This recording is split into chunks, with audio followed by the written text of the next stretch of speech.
Hello everyone, this is a brief video introduction for the quantitative strand of QQM for week 10. So this week we're going to be looking at a specific type of test.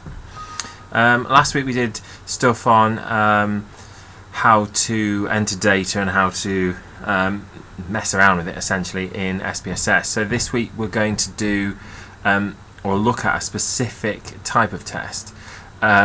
It's slightly unusual in the sense that you'll only use this in certain circumstances.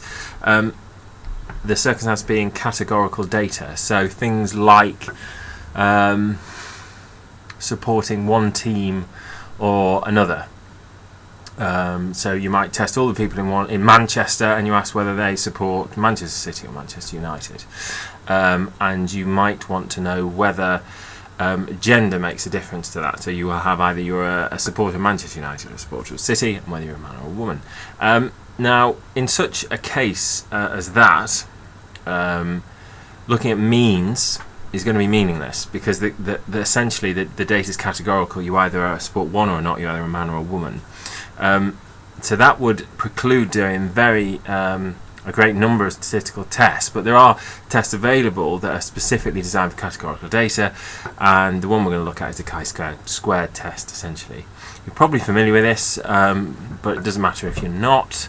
Essentially, you're going to look through and work through a worksheet, essentially like you did the first week. There are no actual data to analyse, which is a shame. I couldn't find get anything together in time, but we might come back to actually analysing some sport data in later weeks. However, if you just work through making notes, making sure you understand the concepts within the PDF work file, specifically how you interpret output and how you do the test, that will stand you in good stead if chi-squared turns up on the exam, or you might do a chi-squared test in the future for your dissertation or otherwise.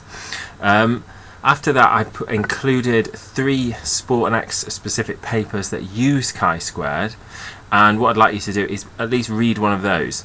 Have a look at the rationale, what it is, how they collected data, what the data is, and how they analysed it, and how they reported the chi-squared. And essentially, once you've done those 2 activities, you should have a good grasp of what chi-squared is, when you would use it, and how you report it.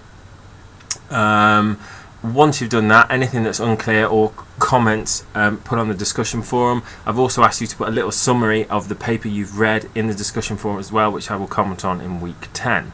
I've also put as optional a couple of videos about how to analyse data in a SPSS using chi-squared, and how to interpret the output.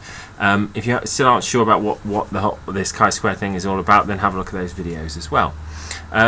This week I've sort of introduced sport-specific papers that look and use the method we're looking at that week. I will try and do that for all weeks. So if we're looking at analysis of variance, we'll look at some papers from the sport world that uses analysis of variance, just to hopefully give it context.